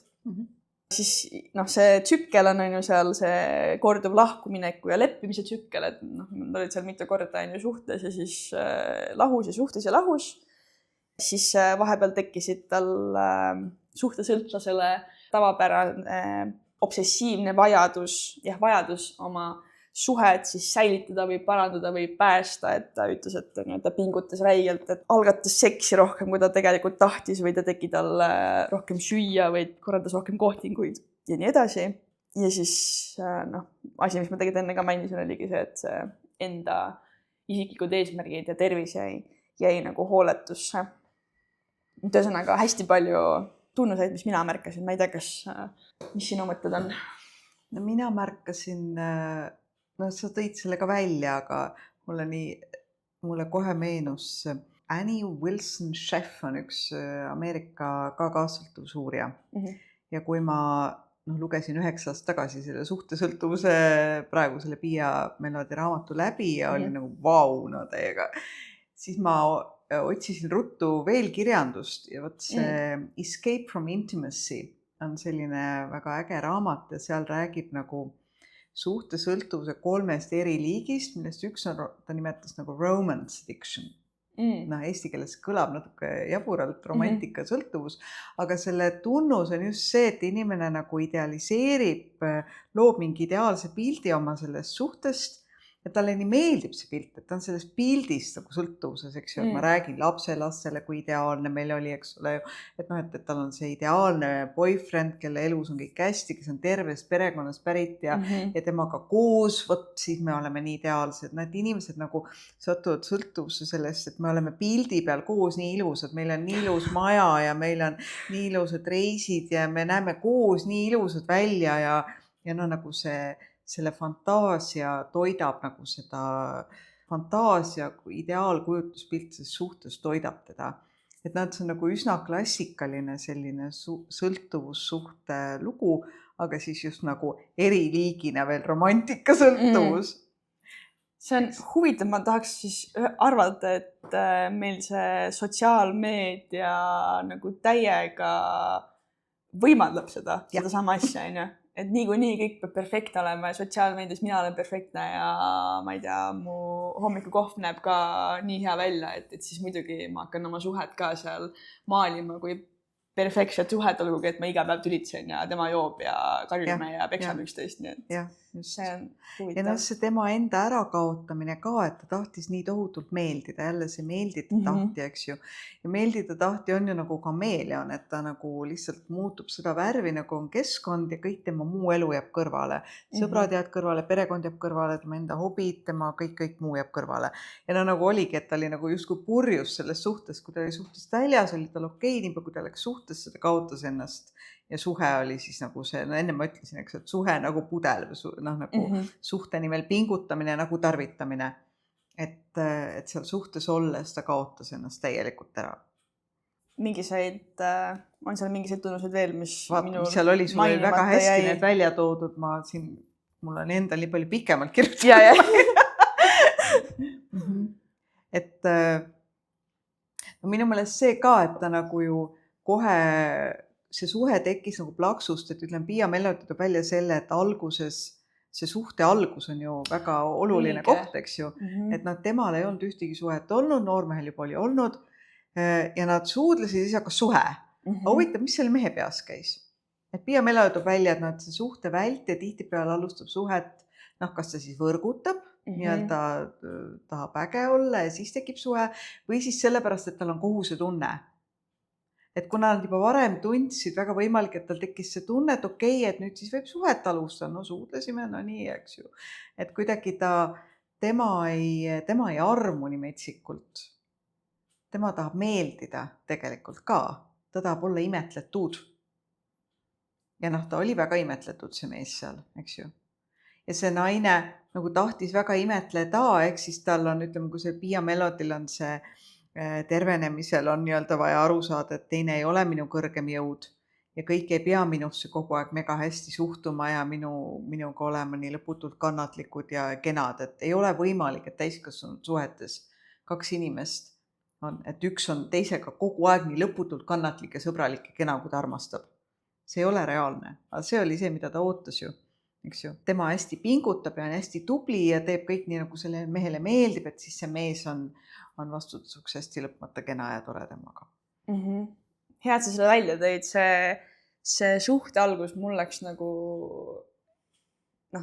ma ei täheldanud seda üldse, aga ma tean, et kui suhe algab siuke hästi intensiivselt ja kiirelt, ilma et sa isegi teaksid seda inimest, et siis see sageli lõpeb sama kiirelt, on ju.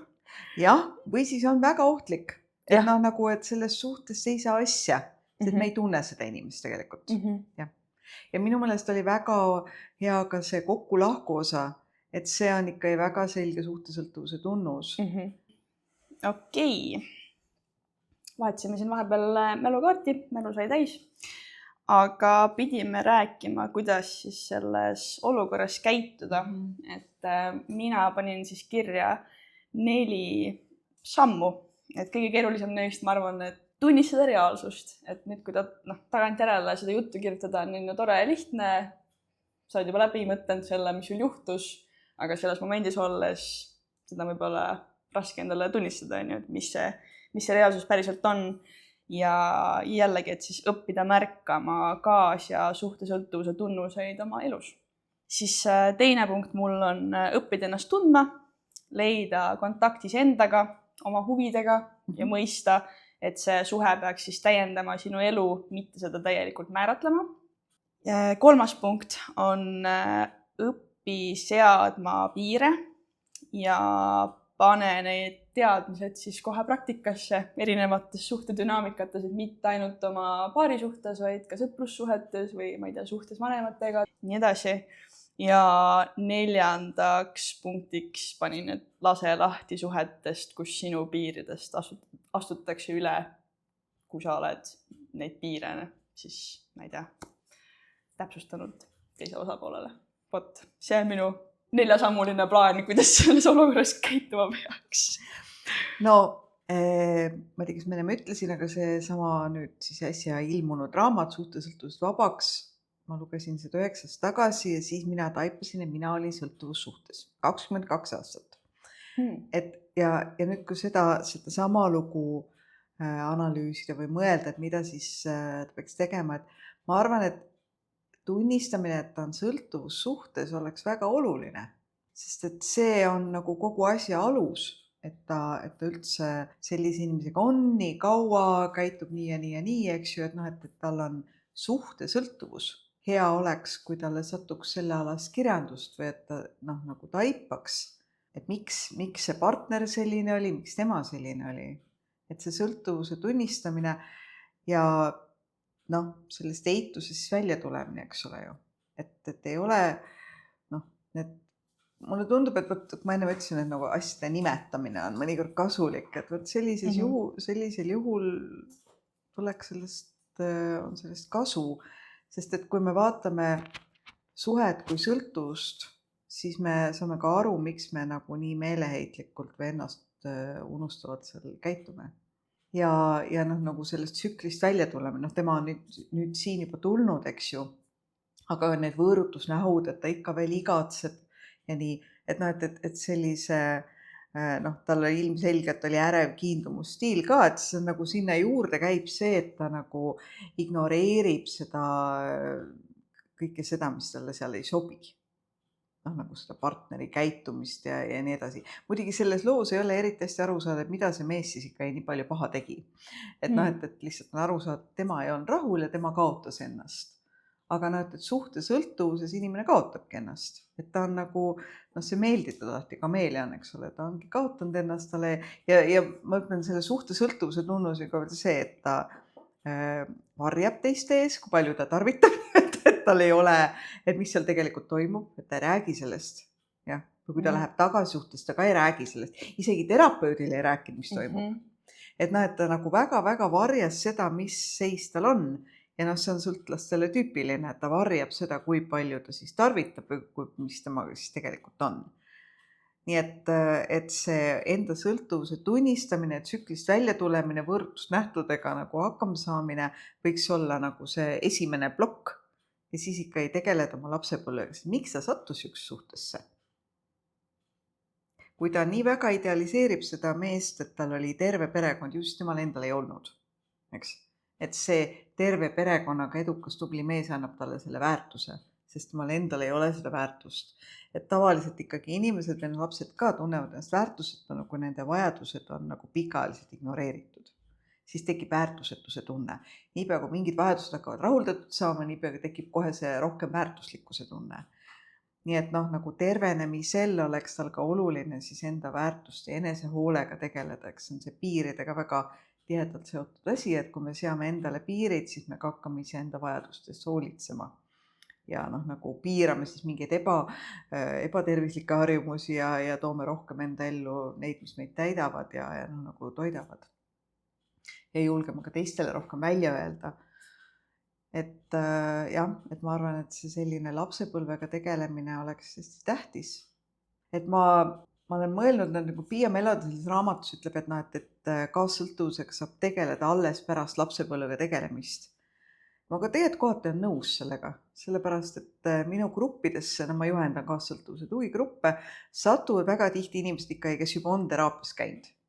Et nagu selline, kes ei ole kunagi käinud teraapias, talle on see nii ebamugav selle kaassõltuvusega tegelemine. Et siiski inimene võiks oma lapsepõlve toimunut ja seda, miks ta siis on praegu selline, et nagu seda seost luua ja suhted vanematega ja nagu kogu seda dünaamikat olla ikkagi uurinud. Ma arvan, et ka temale teeks see head.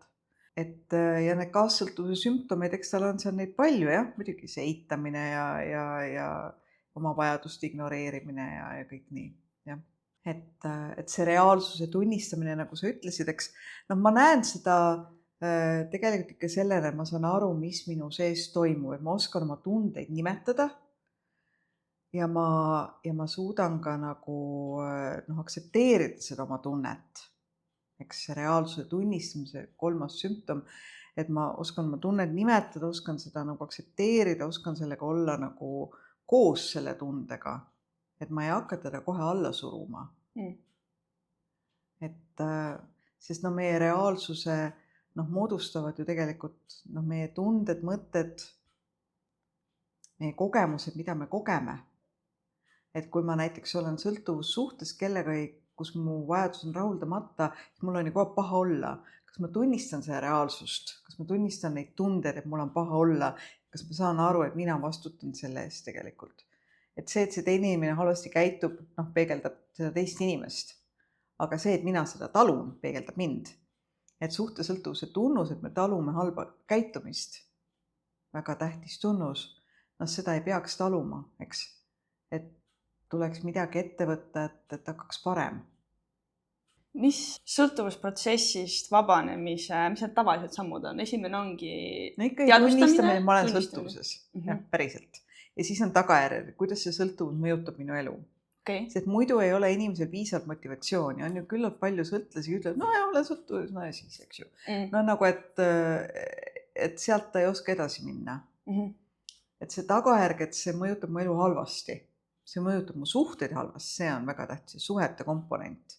Et kas ma olen jäänud täiesti üksinda näiteks, inimene on jäänud täiesti isoleerunud, ta on ainult koos oma selle pudeli või aine või mis iganes jõusaali masinaga, eks ju.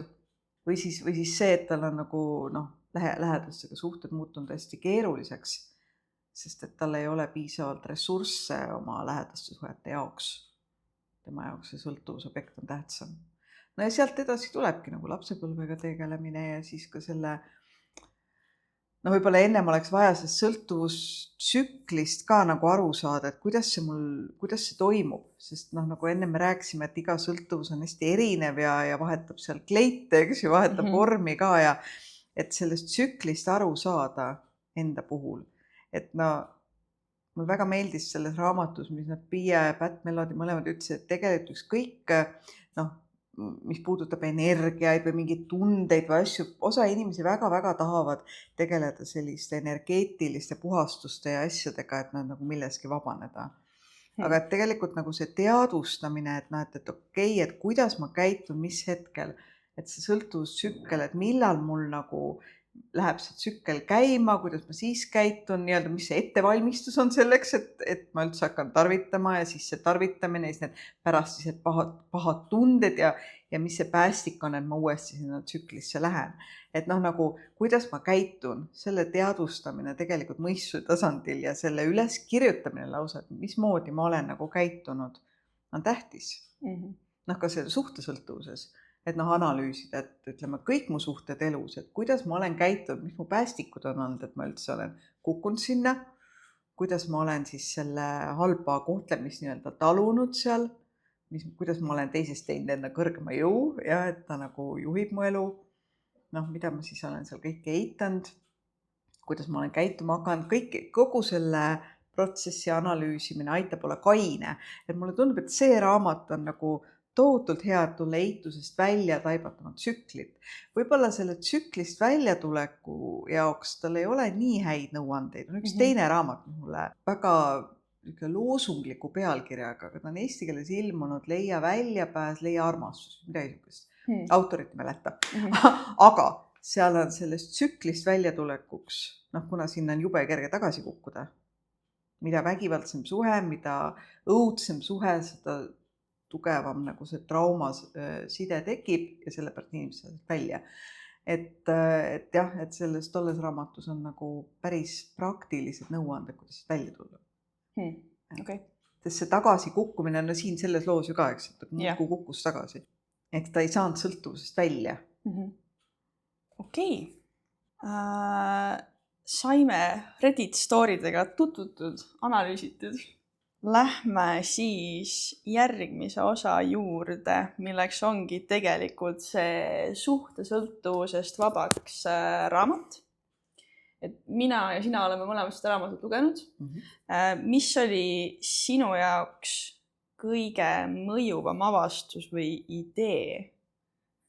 Et selles mõttes, et tegelikult on naljakas, et sa lugesid seda raamatut pea 10 aastat tagasi, siis inglise keeles ja nüüd paar nädalat tagasi eesti keeles, et kas ma usun, et 10 aastat tagasi oli neid avastusi kõvasti rohkem, aga kas praegu nüüd võib-olla uuesti seda lugedes oma emakeeles, kas tuli midagi uut huvitavat, mille peale võib-olla varem ei mõelnud? Või lihtsalt midagi, mis tuli nagu uuesti meelde, mille peale pole ammu mõelnud? Ma arvan, et kui ma seda esimest kord lugesin, ma olin täiesti šokis, kui ma taipasin ma suhtesõltuvust. Ma olin sellest lihtsalt nii, see haaras nagu kogu selle sõltuvustsükli taipamine ja taipamine ka nendest hirmudest, et ütleme suhtesõltlasena kardame mahajäetust, aga tegelikult alateadlikult kardame lähedust ja see suhte vältija teadlikult kardab lähedust, eks ta käitub nagu lähedust vältivalt kogu aeg, eks. Aga tema kardab ka mahajäetust, et need on sarnased ja võib-olla praegu ma lugesin seda enam, ma saan aru, et suhte vältija ei ole sugugi mitte paremas seisus kui suhtesõltlane. Tihtipeale suhte vältijad arvavad, et minuga on kõik korras, et see, kuna see suhtesõltlane käitub nii võimatult, eks ju, või tal on need sellised pommitamise raevuhood, et miks see teine ometigi ei avaneks. Et ta on hästi reaktiivne. Aga tegelikult see suhte vältija, ta võib tunda sama intensiivselt ebamugavaid tunded, ainult et neid ei ole näha, et on tema sees. Aga tal on intensiivselt halb, kui suhe muutub liiga lähedaseks. Et ta tegelikult on nagu, Tema tegeleb oma... Tema oleks ka vaja tegeleda oma asjadega. Muude ainete läbi, muude sõltuvuste läbi. Või ta teinekord tegelikult on siuke tubli spordi- ja tööinimene, edukas äriinimene ja ta ei ole justkui midagi, tal ei ole valesti, aga ta lihtsalt ei suuda olla lähedane. Tal hakkab lihtsalt nii paha, aga tema vajab ka abi. Et mõned suhtesõltlased nagu süüdistavad, sa oled üks igavene voidund ja vältija ja nii, et tegelikult see ei ole, nad on mõlemad hädas. Ja. Nii et see on nüüd see, mis ma nüüd lugedes noh, nagu rohkem sain sellest suhte vältijast ja kõigest see raamatu teine osa ju räägib just, kuidas terveneda, mis on terve suhe, mis on ebarealistlikud ootused, mida ei maksa heietada, et kui me neid heietame, siis me ei saa saavuta nagu head suhet ja nii edasi. Aga esimest kord lugedes oli jah, nagu kogu see tsükkel ja kõik see, mis seal oli kirjeldatud, oli ikkagi väga süke. Muutis minu elu, ütleme nii, see raamat on muutnud minu elu. Jah, pean nõustuma. Sina kui terapeut, kuidas sa hindad seda raamatut? Et kellele sa seda soovitaksid ja miks? No ma arvangi, et ta on ikkagi paljudele väga-väga silmi avav. Ma ei usu, et ma olen siin erand, kellel on nagu sellised suhted vaikivate ja kättesaamatute partneritega. Neid on ju palju. Et ma arvan, et see raamat aitab nendel inimestel ennast mõista, oma suhtedünaamikat mõista. Ja ma arvan, et see on terapeutidele ka väga-väga hea, sest et ega Eestis ei ole sõltuvustest ja sõltuvusest välja tulemisest, veel rääkimata suhtesõltuvusest, väga palju kirjandust. Nii et ma usun, et spetsialistid on äärmiselt hea raamat. Kas ja kuidas võiksid spetsialistid seda raamatut oma töös kasutada?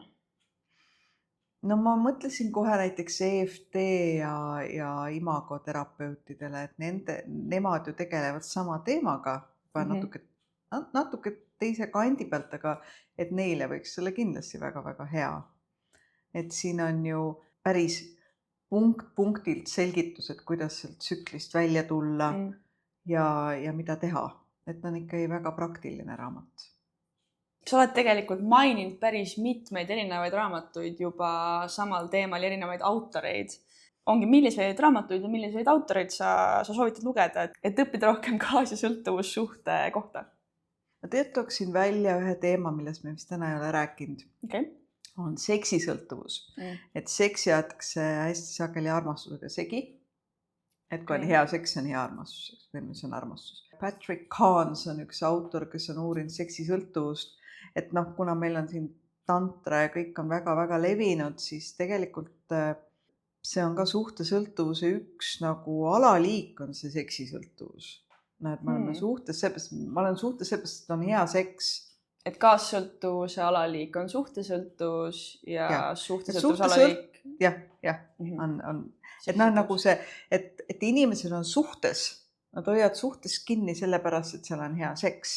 Ehk siis nagu seksisõltuvuse kohta on Patrick Kahns kirjutanud väga palju häid raamatuid. Out of the Shadows on üks näiteks. Ja noh, tema töötab Pia Melodiga või töötas Pia Melodiga koos Meadows keskuses Ameerikas ja nii, et see oleks üks hea raamat. Siis ma arvan, meeldida tahtmise kohta on Stop People Pleasing, on ka üks väga hea raamat, ka uus raamat.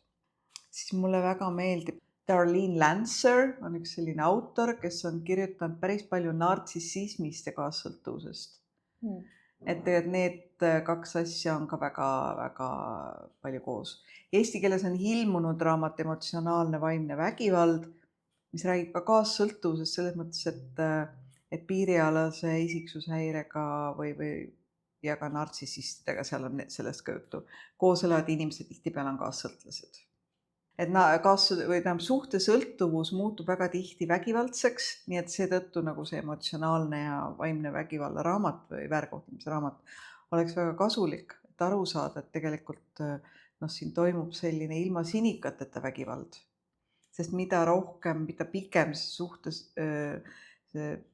vältija ja suhte sõltlane suhtes on selles koossõltuvus suhtes, eks ju, seda nagu väärkohtlevamaks nad omavahel muutuvad. Et selles mõttes ma olen seda teemat uurinud ja soovitan seda raamatut küll väga soojalt. Ta on ka väga praktiline raamat. Okei, aga me oleme rääkinud suhte ja kaassõltuvuse tunnustest, kuidas see tekib, kuidas need väljenduvad, kuidas need reaalses elus väljenduvad tänu Redditi lugudele, ja oleme rääkinud Pia raamatutest ja võib-olla võtakski siis viimase haridusliku osana, et kuidas siis vabaneda sellest sõltuvusest. Milliseid samme peab astuma, et vabaneda siis nendest korduvatest kahjulikest suhtemustritest? No võib-olla see teadvustamine on ikkagi kõige tähtsam.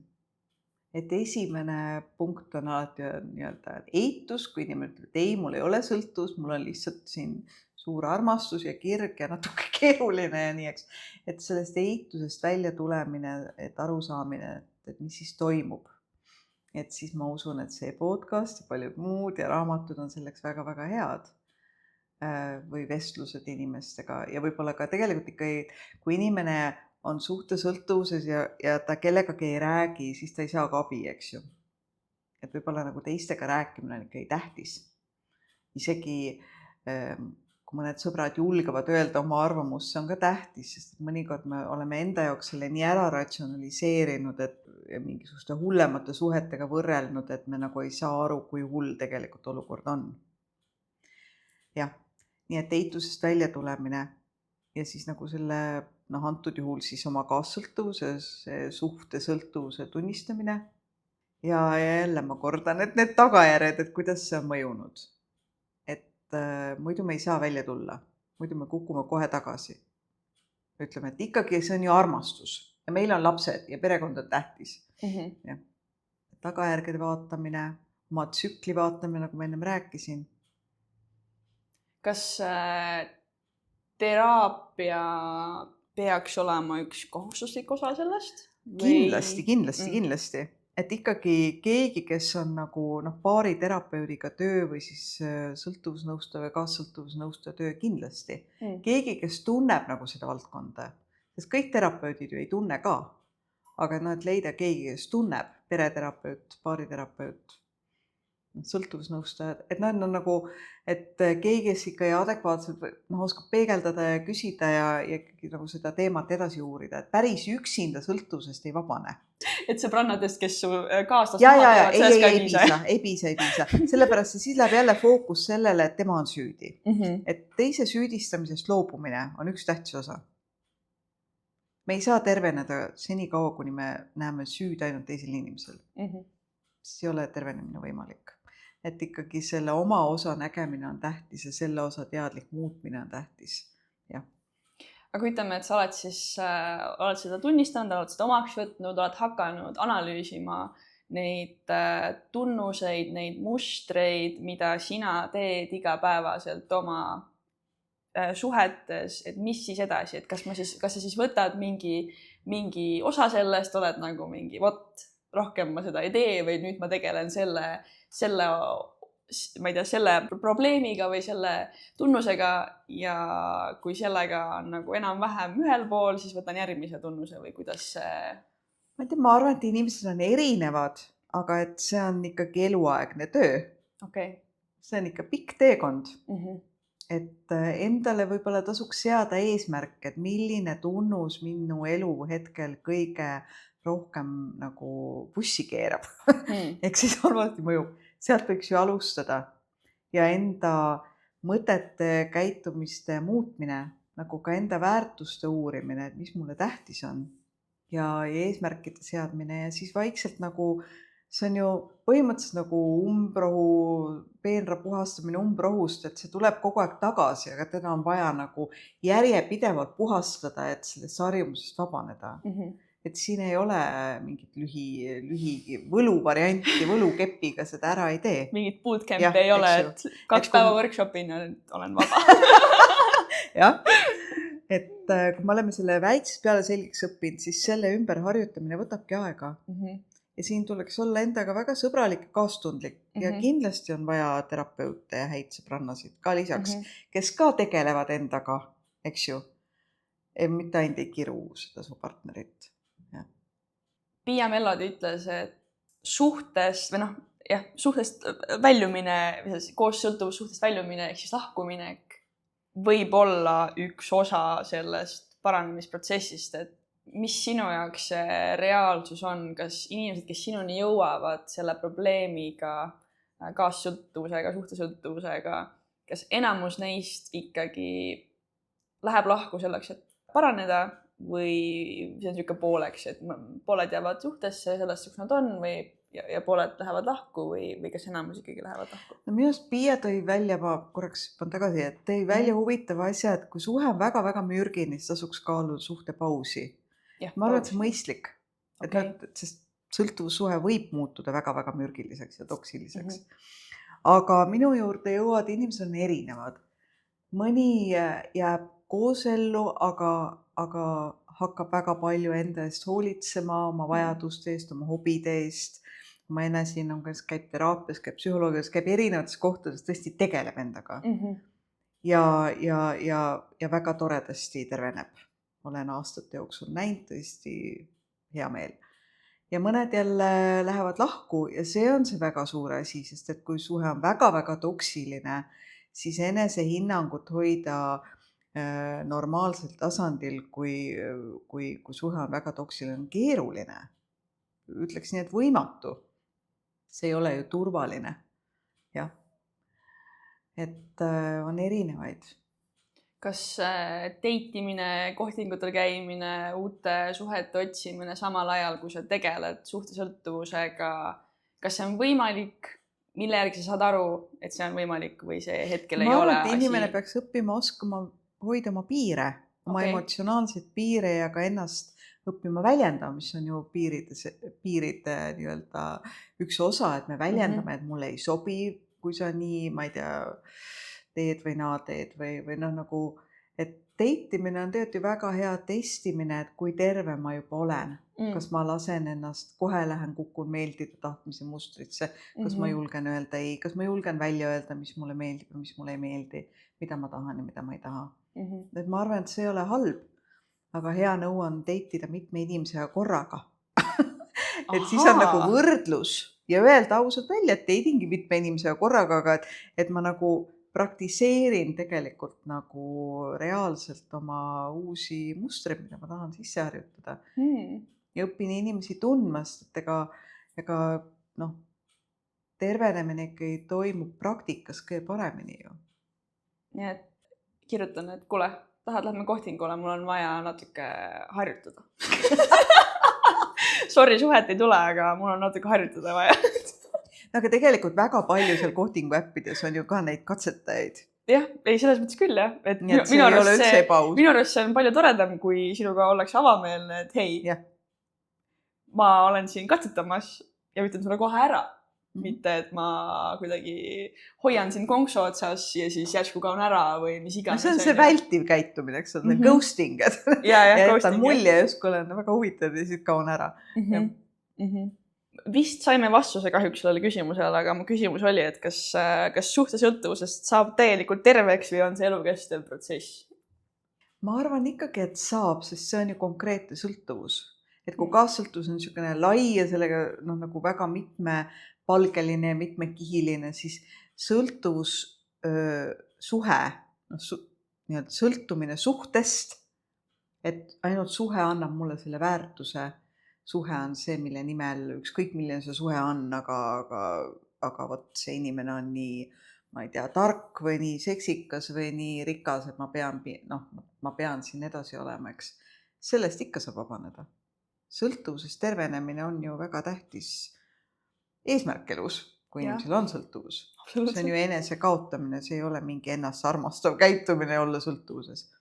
Kas, ma ei tea, ütleme, et sul on nagu juba on tunne, et hei, tegelikult on täitsa hästi, et nagu olen kohtingutel käinud, olen nagu lühiajalistes suhedes olnud, just lühiajaliselt sellepärast, et ma olen aru saanud, kes mina olen ja ma olen oma piire väljendanud ja nendes piirides on kas üle astutud või lihtsalt me ei klapi millegi pärast.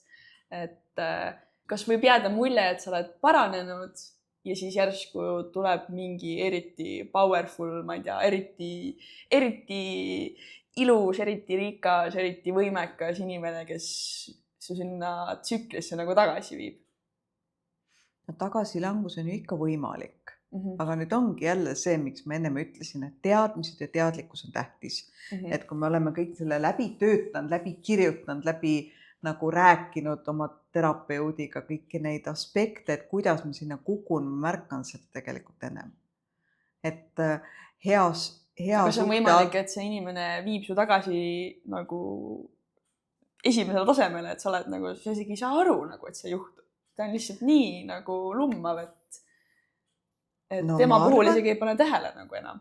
ikka võib On juhtuda võimalik, nii. Me jääme ju inimeseks, me oleme ikkagi ebatäiuslikult täiuslikud, et noh, et nagu see inimlik ebatäiuslikkus noh, jääb meid saatma, jah. Aga ma arvan, et mida rohkem on inimene endaga tööd teinud, seda kiiremini tuleb sealt välja, nii-öelda saab kaineks, jah. Et sellist hetkelist peataolekut ikka võib ju juhtuda. Et saab kaineks, kui ta räägib selle inimesega oma ootustest ja vajadustest ja seisukohtadest ja vaatab, kas see inimene nagu vastab sellele või mitte, eks ole, mis ta vastab nendele asjadele üleüldse. Noh, kas ta üldse on nõus rääkima, võib-olla ta ei taha üldse rääkida. Võib-olla ta ei oska enda kohta mitte midagi öelda. Võib-olla ta räägib ainult tööst või spordist. No selge, ühesõnaga on võimalik vabaneda, on võimalik terveks saada suhtesõltuvusest ja noh, see kaua see aega võtab täiesti iga inimese oma. See on väga individuaalne, sest mina näen inimesi, kes nagu võivad olla väga keerulistes suhetes ja väga silmnähtavalt liiguvad sealt välja ja tervenevad. Ja inimesi, kes nagu, kelle noh, see ei muutu, see muutust ei toimu. Et me oleme ikkagi väga, noh, me oleme väga erinevad kõik ja ükski ei ole õige ega vale, eks. Et see oleneb nagu ressurssidest ka võib-olla, mis inimesel on ja motivatsioonist. Nii, hakkame vaikselt otsi kokku tõmbama, et nüüd on siis promominutid aeg. Gert, millistes kanalites sa oled aktiivne, kuidas võiksid inimesed sind leida? No ma nüüd olen muutunud aktiivsemaks Instagramis. Hingamistuba on minu nii-öelda veebileht Facebookis, internetis, Instagramis. Et sinna ma postitan Holistika Instituudis, ma kirjutan aeg-ajalt blogi ja jah, need on need kanalid. Et mulle võib e-mailiga kirjutada, veebilehte külastada, jah. Milliseid teenuseid sa pakud? Kellele sa neid soovitad? Ma teen erinevaid asju, mu nagu fookus on, eks ole, kaassõltuvusel, nii et siin on nõustamine, coaching on sellega seotult. Siis ma teen kaassõltuvuse gruppe, enesearengu gruppe, varsti algab septembris ka üks grupp. Tallinnas ainult? Tallinnas, jaa. Ja see on piiride, kui inimesed tahavad õppida oma piire seadma ja nii-öelda neid väljendama ja et see on selline grupp siis kaassõltlastele ja suhtesõltlastele. Aga siis ma teen veel holistilist regressiooniteraapiat, mis ma arvan, et võiks selle kaassõltuvuse tervenemise juures olla nagu üks hea koht, kus tegeleda lapsepõlvega ja oma lapsepõlvesuhete ja nende asjadega. Ja lisaks on siis nagu kehateraapiad, on see vabastav hingamine ja ma teen treevõimlemist. Et see on just inimestele, kellel on nagu füüsilised pinged, et keha on väga pinges, just eriti alaselg ja kõht ja no nagu, et see on selline traumateraapia liik tegelikult. On see treevõimlemine, see on trauma release exercise, et ta on ka väga-väga tõhus, jah. Kuidas see hingamisteraapia seanss välja näeb?